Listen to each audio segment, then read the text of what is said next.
И вот мы, когда сидим 14 числа, Владиславу Арзубову сказали уехать. Он уехал.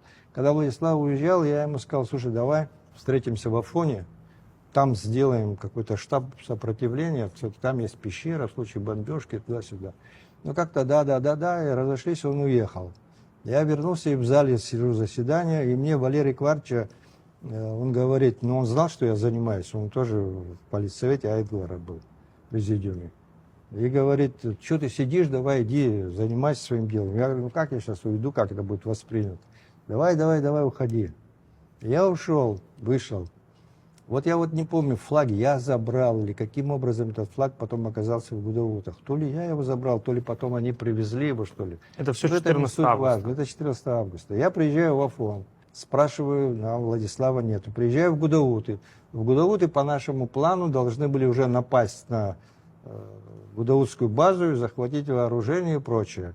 А там уже перед администрацией народ собрался, толпа, я разговариваю, там Дима Арзема, который у нас, это и другие ребята, которые там в активе, все стоят, невозможно отдельно отойти.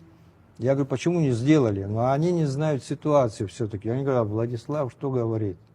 Я говорю, не знаю, не могу найти Владислав. Мы знаем, где он, не знаем, как связаться, говорит Дима. Как связаться? Ну, пойдем, говорят, там около администрации, прямо у моря, пункт пограничный. И как зайдешь, сразу стоял столб, часовой стоит и вертушка. И мы завалили туда, вся эта толпа, что мы это часовой может сделать.